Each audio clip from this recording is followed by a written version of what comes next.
Dzień dobry, kłaniam się nisko, tu Maciej z Motorlandu. Jesteśmy na chińskim zwiadzie w QJ Motor po to, żeby zobaczyć, czy te nowe motocykle na rok 2026 są godne Waszej uwagi i zastanawiamy się nad tym, czy nie wprowadzić do oferty małego sporciaka, jakim jest ten SRK 400RR. Słuchajcie, ten motocykl ma 76 koni, 4 cylindry. I wygląda na to, że będzie naprawdę bardzo fajnym motocyklem do tego, żeby po naszych polskich małych torach pośmigać. Kurde, tym to można jeździć po torze. Jeżeli jesteście zainteresowani tym motocyklem, to serdecznie zapraszam Was na ten materiał. Przechodzimy w takim razie do szczegółów tego sprzętu.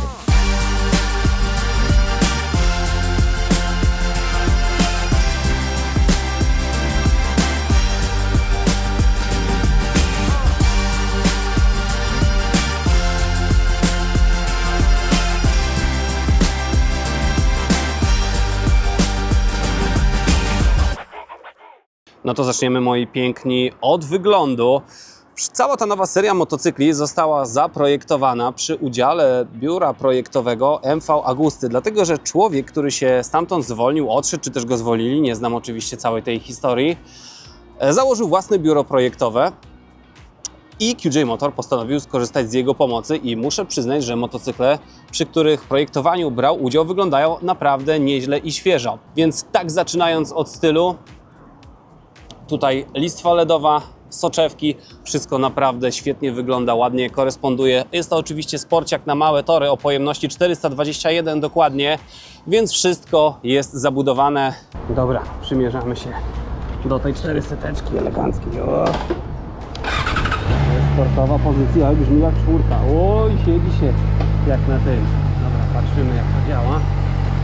Te sety, PEGI, czy tam jakbyśmy tego nie nazwali, są odsunięte do tyłu, no i pozycja jest oczywiście leżąca na baku, no ale to jest motocykl sportowy, raczej torowy, więc to jest coś zupełnie normalnego dla tego sprzętu. I teraz jak zabralibyśmy się za silnik, to mamy tutaj 4 cylindry, 421 cm sześciennych pojemności i nie pamiętam, coś około 40 chyba niutków. Napiszę Wam tutaj przy montażu tego filmu, jak to wygląda. I to wszystko dostępne oczywiście przy 12-13 tysiącach obrotów, co daje naprawdę sporo frajdy na torze. Oczywiście ja nie jestem sportowym kierownikiem, więc nie byłbym w stanie ocenić prowadzenia tego motocykla, więc pewnie należałoby go dać Simpsonowi albo Tomkowi Kędziorowi od nas, żeby mogli stwierdzić, czy motocyklem jeździ się dobrze po torze. Natomiast samo przyspieszenie, tutaj jak pojeździłem po wewnętrznym parkingu,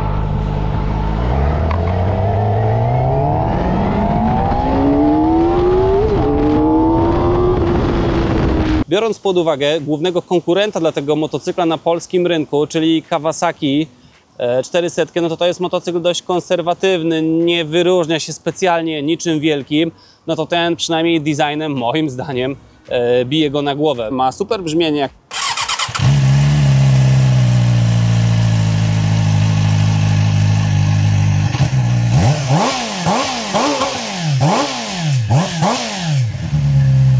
To 4 gary. Silnik jest smooth, więc nic nie wibruje. Jeździ się naprawdę fajnie. Oczywiście rozpędziłem się tutaj do 100 i tak to dosyć niebezpieczna prędkość. Te wloty powietrza oczywiście znamy, no bo było podobnie to zaprojektowane w motocyklu, który na polskim rynku już jest, czyli 800 RR.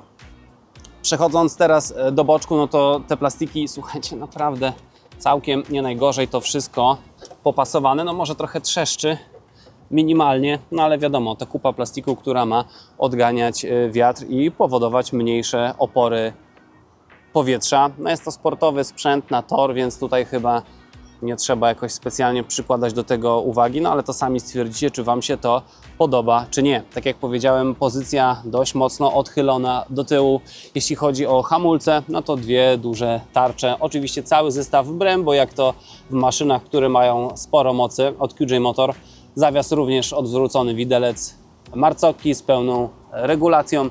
Przeszlibyśmy jeszcze do wyświetlacza, aczkolwiek nie chciałbym się nad nim jakoś specjalnie pochylać, dlatego że, tak jak usłyszałem, no jest to na wewnętrzne potrzeby tutaj, żeby testować pewnego rodzaju kwestie. Do sprzedaży na pewno nie będzie takiego tabletu, tylko będzie coś zupełnie innego. Pewnie to, co już wcześniej widziałem w innych modelach tej marki. Zestaw guzików jest ten skromniejszy, Natomiast no tu niepotrzebna jest tempomat i inne bariery, dlatego że ten motocykl ma głównie jeździć po torze. Hamulce, o ile dało się sprawdzić, zhamowując ten motocykl ze 100 km na godzinę, no to jak domyślacie się, Brembo radzi sobie naprawdę, ale to naprawdę dobrze. Kanapa to połączenie, tak jak w zasadzie wszystkie nowe modele mają czerni i czerwieni. Tutaj z tyłu ten zadupek jest zrobiony w taki sposób, żeby można było ten motocykl chwycić i na nóżce przekręcić. Zobaczcie, przez środek taka ładna czerwona poprowadzona, taki ładny czerwony poprowadzony element, który zakończony jest światłem stopu. Zawias z przodu jest w pełni regulowany. No, kształt kierownicy oczywiście zdradza, że jest to sportowa maszyna. Te plastiki tutaj na tym baku w sumie, nie wiem po co, ja bym to chyba ściągnął, żeby tego nie dociążać jakoś specjalnie, ale cały motocykl waży, uwaga, z płynami około 175 kg, więc jest to naprawdę mało w stosunku do tego, ile ma konkurencja, więc jeżeli byśmy zdecydowali się ten motocykl na polskim rynku Wam zaoferować, no to sądzę, że ci, którzy nie lubią dwucylindrowych motocykli, które oczywiście są dużo tańsze, natomiast no, na torze trochę wibrują i z tego, co z Wami rozmawiałem wielokrotnie, będąc na torze... O, zobaczcie, coś nawet do nas mówi. Oczywiście już się dopytałem, no to jest tylko dlatego, że jest ten display inny po prostu. Także wracając czy kontynuując tą myśl, którą rozpocząłem, no to jeżeli ktoś nie lubi dwucylindrowych motocykli, no to na pewno ten będzie zdecydowanie fajniejszą alternatywą, dlatego że dwucylindrowe motocykle są po prostu tańsze, no ale mają swoje minusy, które na torze przeszkadzają w prowadzeniu, no szczególnie wibracje, jakie te silniki przenoszą na sety, no i na naszą dupę. Wiadomo, że czwórki po prostu chodzą dużo gładziej i na torze dużo przyjemniej jeździ się takim motocyklem. No i to, co chyba najważniejsze, najbardziej istotne, no po prostu motocykl czterocylindrowy ma swoje osiągi maksymalne w górnym zakresie obrotów, co jest po prostu przyjemniejsze i daje więcej adrenaliny. Więc jeżeli, mój drogi i moja droga, zastanawiasz się nad sportowym motocyklem, ale nie lubisz dwóch cylindrów, które za bardzo Ci wibrują, to myślę, że byłaby to dla Ciebie fajna alternatywa. Nie wiem, ile jeszcze ten motocykl będzie kosztował, jeżeli w ogóle zdecydujemy się na udostępnienie go w ofercie dla polskich klientów. Natomiast jeżeli chcesz szybko jeździć, interesują Cię osiągi i uwielbiasz gładkość silnika czterocylindrowego, to myślę, że ten sprzęt byłby dla Ciebie fajny. Serdecznie dziękuję za obejrzenie tego materiału. Koniecznie dajcie znać w komentarzach, co sądzicie o tym sprzęcie i do czego byście go porównali na polskim rynku, oprócz do tego Kawasaki. Bardzo dziękuję, serdecznie zapraszam do obejrzenia innych filmów na tym kanale. To byłem ja, Maciej, i koresponduję do Was z siedziby QJ Motor w Chinach. Dziękuję, pozdrawiam i do zobaczenia w następnych materiałach.